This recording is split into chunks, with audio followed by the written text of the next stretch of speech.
Well, good evening, everyone. We are going to call to order our public hearing. Get settled. I don't, well, no, I think that's the So in this forum, we are opening the floor to the public to come and share their thoughts on the budget. By all means, if you want to take first. There's no formal sign up or anything. You just whoever like to come up and speak. should we just up there from here?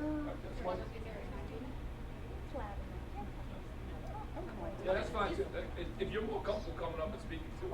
I mean, I guess my question is it better just to ask questions, or if somebody wants to speak? Like, I just had like a simple question based on the previous meeting. Got you. When? Oh, I'm sorry, Mark. No, this format wasn't question and answer format. It was just more getting Okay, feedback so from it's the public. okay. Yeah. So it's common. So Yeah, basically like an open public comment. Yes. okay. Do you want to? I have to jot down a couple thoughts. Okay. Do you want me to go? Yeah, you can go. Come on. That's all right. Part two. Episode two. Oh my goodness. Mark Morash, 25 Bristol Drive. Second of third meetings. The first meeting I joked that it's like the trilogy. The first one was Budget Wars.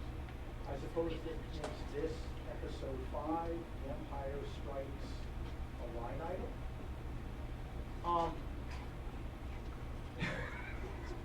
Look, we all need levity. Y'all are going to be here till like midnight tonight, and I do not envy that. So I'm giving you. Not mad at you, Mark. Do what you do. Giving you some laughter. I guess I want to reiterate what I said in first. You know, the middle of the trilogy is always a difficult one. You don't have a beginning. You don't have an end. We're commenting. There was lots of thought. It was good hearing everybody come together and have those conversations, getting to a 4.86.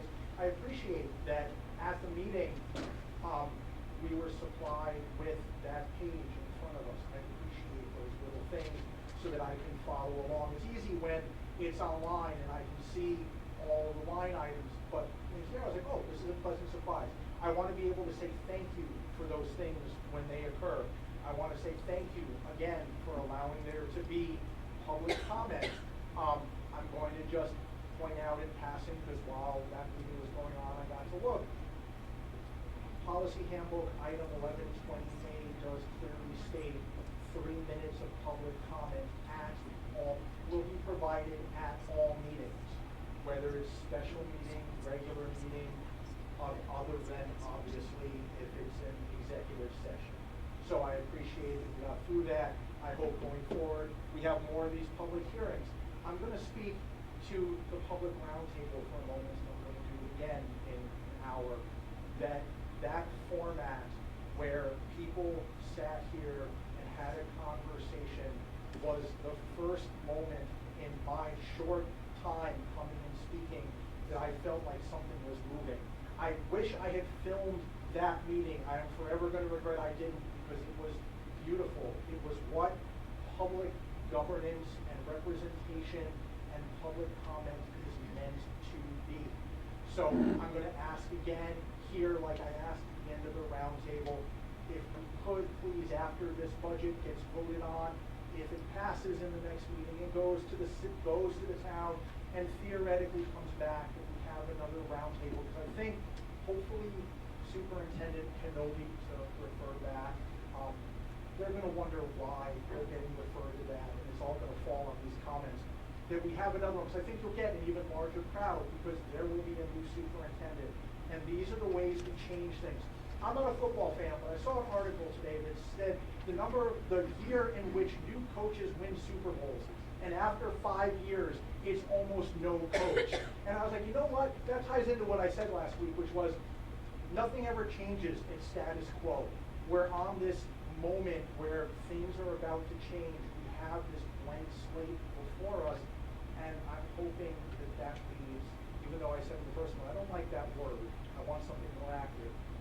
I believe it's going to lead to something better. So I'm going to be quiet, let other people speak. See you again in an hour for the third part of the trilogy, Return of the something. I don't know yet. I have an hour to figure it out. Thank you.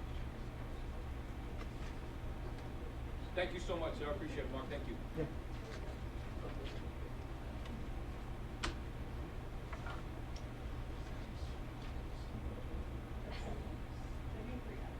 Brookfield resident. The main issue I have with the budget process is the lack of transparency in the presented documents. While some numbers are straightforward, like insurance premiums and electricity costs, there are high-cost items with large increases that leave me, a taxpayer and parent, with questions on what is in that budget.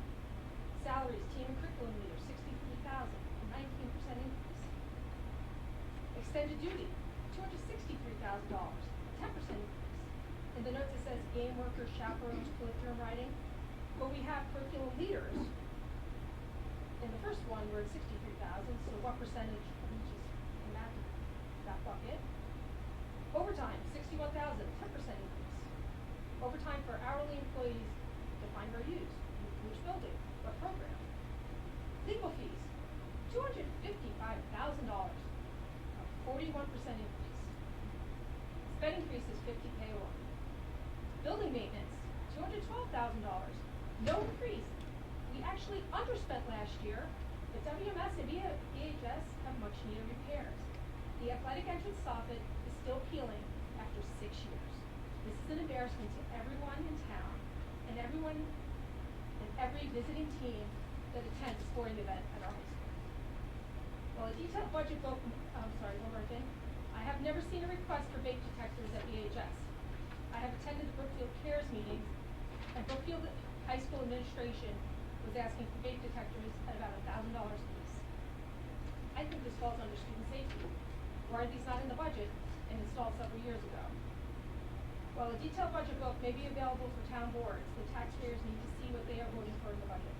Very few BOE members have spoken openly at the BOE finance meetings with their concerns with the budget. I hope to see robust, thoughtful, fiscally responsible discussions this evening. More questions bring more clarity and transparency to this budget. If you are thinking of something, chances are another taxpayer is thinking the same question. Thank you. Thank you very much. Thank you. Floor is open for anyone else that would like to come up.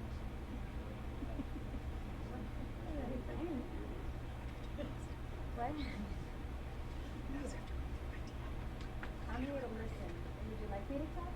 Yes. I mean, I can get up. I sent you all an email. That's entirely up to you if you'd like to I'm happy to speak. get up and talk about It's it up if to you you. would like me to. It's a public open comment, so it's up to you. Okay. Can I talk from here? If you feel comfortable, absolutely. Much more comfortable from here. Thank No you. worries.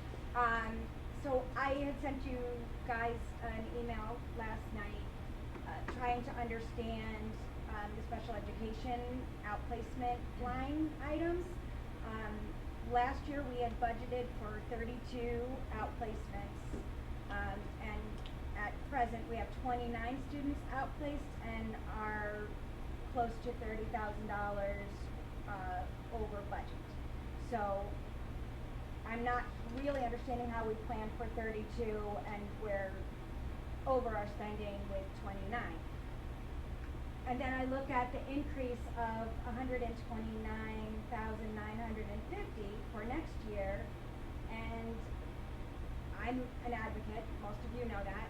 I can tell you that the average rate for an outplacement is over 100. We have some that are 300, we have some that are 200, but rarely are they something like 50,000. So I think I'm just trying to understand, if we were budgeting for 32 last year, we have 29 currently, and we're increasing only by 129,000 when we're already over from last year. I'm trying to make that, I'm not a math person, but I'm telling you that math doesn't make sense. So that to me is a big concern. The other thing that I think we really need to invest in our district in reading services. So not just our special education kids, but our general education kids. But I'll speak specifically to our special education kids. We don't have enough staff certified in Norton Gillingham. We have plenty of students that are receiving outside services because we don't have appropriate services for them. So to me, making the investment in our staff and getting the training or bringing on someone with that training seems a lot more cost effective in the long run than paying outside companies to tutor our kids. So those were the gist of my email last night. Just the concerns with those numbers don't seem to make sense when you're really looking at what we're doing.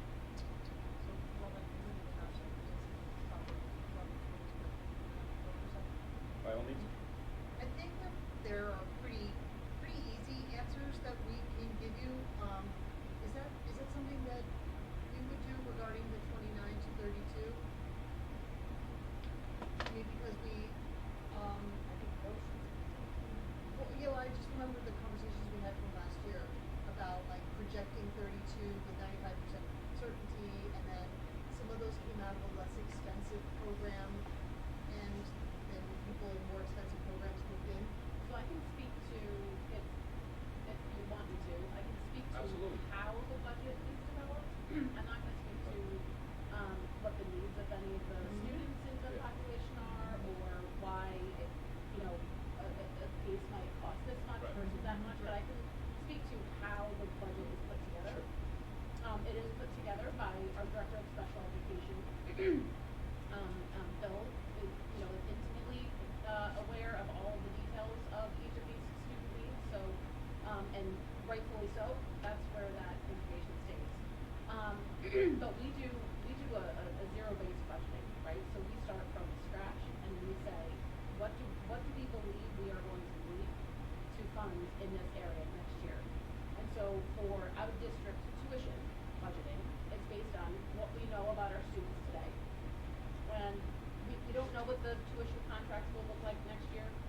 I believe it was geared at a 4% increase for our current population of students today that we believe will also be outplaced similarly next year. There are also a handful of students that Bill is aware will be exiting their program. So those numbers are removed from the budget. Then there are, I want a handful, I'm not even going to say specific numbers, but there are a very small number of students that, with a high level of certainty, Bill and his team are aware that they will likely be moving into some type of service. All of that combined, that's out to $129,000 increase for next year. So it is based on what we know today of the specific needs of that population as we see it next year. Very, very generally speaking, if you see, for example, in this year's budget, we've budgeted for 32 out-of-district students. We are currently at 29, and we are slightly over budget. Me not knowing anything about the needs of those students, but what that tells me is that the needs of this makeup of student population are more complex and need more services, perhaps, than what we had thought we needed a year ago. So I don't know if that helps. And I should have phrased my question differently, so thank you for clarifying that from the start. I hope that helps you. Okay. I mean, I still think it's a big concern. I think it's a big concern when we can't predict, right? We can't predict. I've had cases, same families for years that I never saw going into an outplacement that are outplaced because of a hiccup, and I'll say hiccup, but obviously we understand it's more than hiccup. Something happened and now they're outplaced. It's really, and I give Bill credit because it's guessing, right? I mean, we can kind of predict where we see things are going, but I think we need to really look at investing more into our in-house programs, so we can not be sending as many students out and build something here where they can stay in their community. Again, you're not going to change your whole budget based on this conversation, but I think going forward, you really have to be planning for that.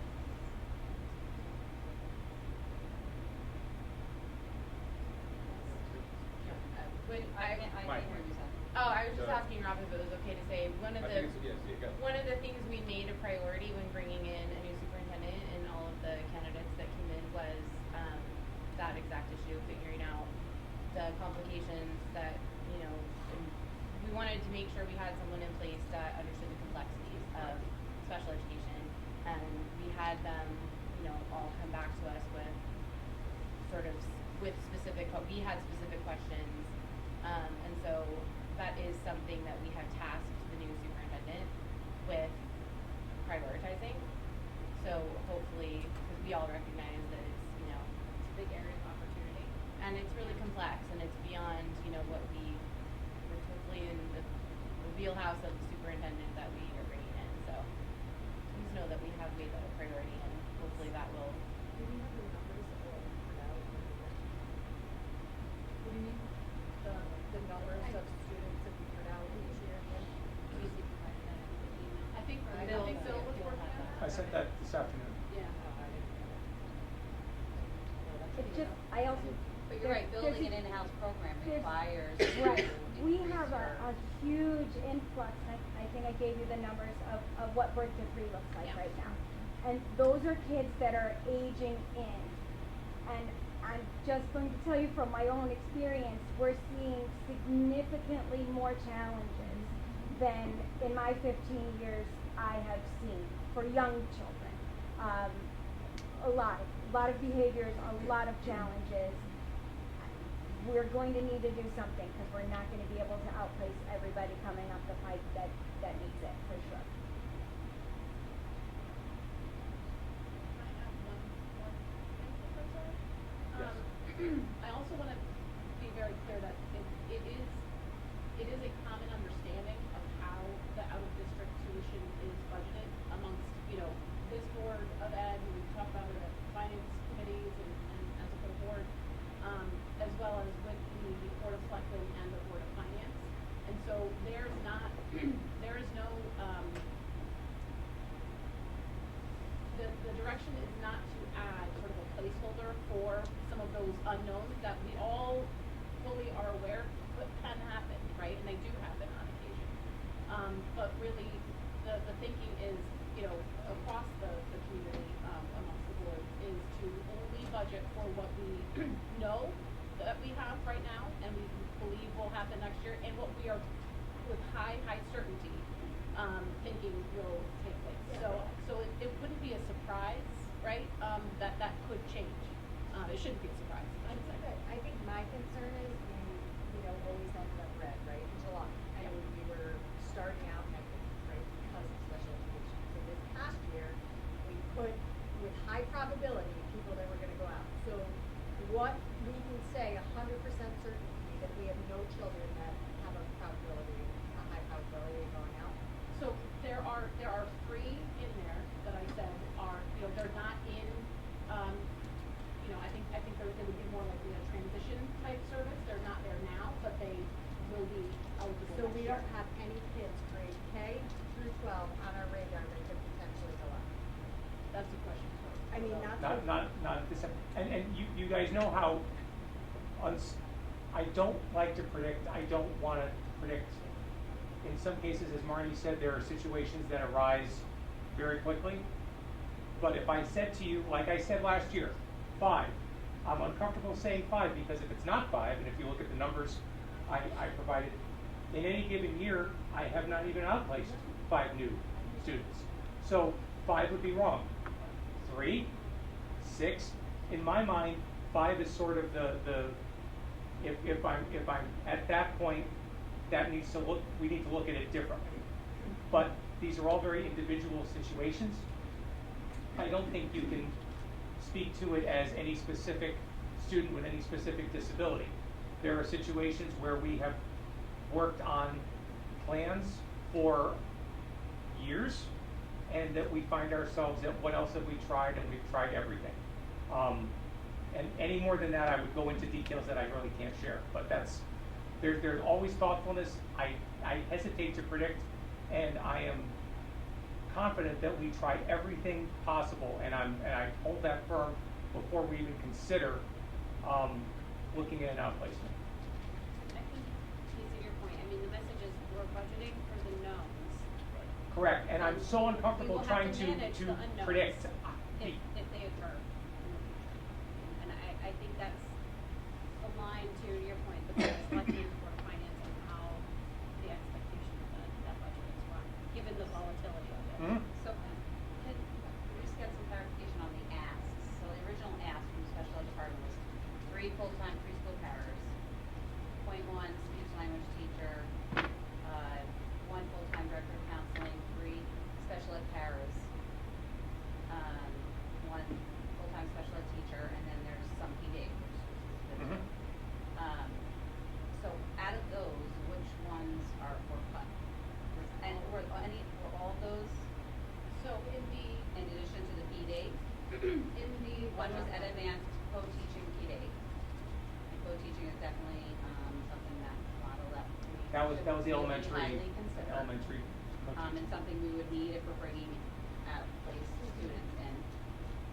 And Connecticut Behavioral Program PD, which seems, so for me, as an educator, looking at those numbers, to me, it signals, wow, we need more paras, and you specifically targeted preschool, and we know that population of students coming up from birth through 3, right? We service some of those in-house currently. So that's a concern if we're requesting 3 preschool paras. That's a red flag for me, as being a need. So, to me, if we're looking to bring in outplaced students, I mean, we have to build our structure And and make also it stronger. prevent, right? Not just bring back, Proactive. but I think proactively, Both. like prevent and give Yeah. them the support they need in the environment so they can stay. They're not gonna be anomalies. So Bill, I'm not asking you to speak to that Yeah. at all, I'm just bringing that to the attention, I don't know if everyone looked at this document, but that's why I asked for it. It's important to know what the admin team is requesting. And I know it's, right, you put all your wants, right, your wish list. But the wish list, like, it's not everything at finance, like the wish list, none of us, nothing is funded, except the 2 teacher, and 2 parents. Well, So- I see the boomerang project, which I know nothing about, says it was near, because on the budget document sheet, Oh, no. it says, when I asked about why there was an increase, the 23, a 204.44 increase at Wisconsin, you know, part of that was, $7,700, 3-day training from Boomerang Project. So, that wasn't cut. So there was a handful of items that were included in the original, superintendent's recommended budget, 6%. The $7,700 of funding for PD for the Boomerang Project, which supports the web program at Richmond. That was one of them. The CBIS rewards for $3,300 in other professional services that is awards at CAS.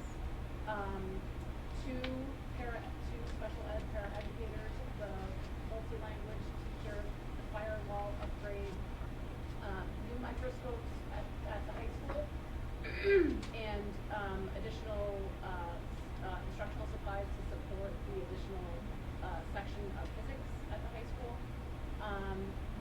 A couple of items for, I think one item for the home economics program, a real baby care kit. And that's all that, the one-to-one program is originally in, yes, the Chromebook program.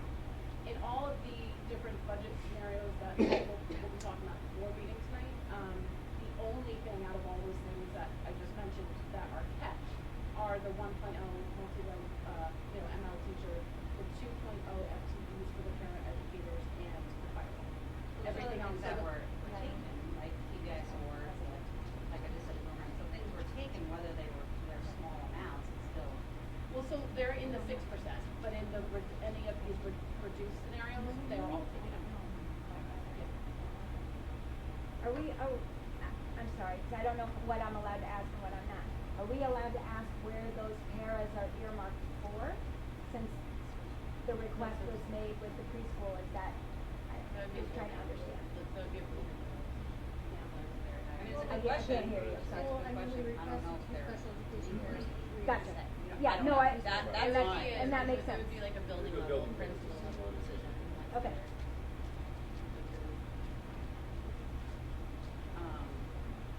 I mean, if I were to infer, I mean, you know, CLES asked for 8 kindergarten pairs, so maybe they're.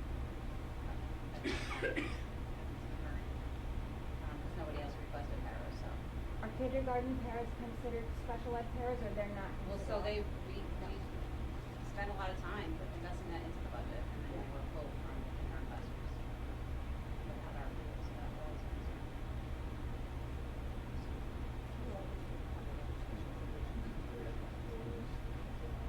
That's not the whole, so. Remember, those are all building level decisions too, because if a principal is looking at like the makeup of their building, right? Well, the and- kindergarten first was a board decision, I think, earmark money, that it was for. But if we end up being understaffed in paras, right, and there needs to be, That was, the purpose of that was for kindergarten support, that whole meeting. when was that? Because that had to have been at least 3 years ago, 3 or 4 years ago, maybe So then since then, with the para shortage, do you think they've needed to It doesn't matter, I mean, that, But you couldn't keep them in the kindergarten classroom with it. But again, that's like a building level decision, right? Those are the principals looking at the needs of the building and saying, okay, we understand, you know, you can't leave a gap in an area where paras are required. if you're If legally there's mandated not to have, enough. yeah, if someone's legally mandated to have a Right. parent, yes, obviously. So I don't think it was like a. Not a I building can't level imagine decision, it that was was a made. board decision that we made. But I can't imagine it was then made at the building level as a overriding the board's request. It was these are the amount of pairs we have here, this is where we need them. I mean, we can, We also test cutting. Well, I mean, realistically, kindergarten can still have parents if you go on special education. I mean, that's why they don't have parents, is because for, when it got put in the budget, they were billing special education and they were not special education parents. They were doing general education parents. well, and it's also important to note that like all of this was built around a budget that there have been indications that the town will approve, or that we can't afford, or that we can't ask for because it's too high. So in an ideal world, right, if we could have an extra $50 million or whatever to fill all the requests, that would be amazing. But if we're gonna cut it to the discussed 4.86, there has to be places where, and then this comes into where we tasked the new superintendent to really look at and examine and figure out how to help us with this, right? That's where that particular person would come in. That's all for them. Yeah, all programs, but specifically like, why are we asking for 20 paras and we can't afford to fund them? How do we fix that, right? That's not a place where we can make those minutia decisions. That's a place for the superintendent and administrators. We can fund it if possible, and then we give it to them to sort of figure out, we can tell them what our request is. But ultimately, if they don't have enough paras to fill the need, then they would have to go to the front. We could revisit that again, we can absolutely make that an initiative, but we also have to be able to fund it. I think you'd have a lot more people who would be willing to support a 6% increase if there was more impact that directly. Yeah, impacts absolutely. kids. We talked about that. Right, last and, meeting. and. We hear that message. Yeah, Yeah. and we're still not adding much that's really impacted. We've gone down a little, but we're still, I don't know that I'm gonna see yay gung ho for this budget, because I don't really see a lot that impacts kids directly. I mean, my perspective, right, is this is a year a little bit status quo, right? We're trying to hold steady, right? We'll have a new leader coming in soon, to assess the district holistically, all the programs that are being run. That's why in our last, the meeting prior, we talked about, how uncomfortable we are to make any FTE changes, right? Without that leader in place to make their own assessments. And so. while I status quo is not good enough. Agreed, agreed. We can't right the ship in. Right. 100%, right, we're not going to write it in 1 year, but we have to make steps to write it. Absolutely, Yeah. absolutely, and that's I what. feel like we need to be where we are. I hear completely what you're saying. I do, 100%. It's hard to tell. We're in an interim spot, Yeah. for lack of a better term, right, where in due process, we have to submit the budget for next year. We are very close to having someone step into the district, bring ideally a lot of energy, assess all of our operations and see where we have areas of opportunity and where we would wanna invest in the coming school years, right, in a variety of different areas, so. I hear you, and, yeah. We hear you too, sure. We do. Yeah. We do. All right, is there anything else from public comment or give you a chance to show right there? Good. Good call, gentlemen, now. You guys good? Any other? 6:38. 6:38.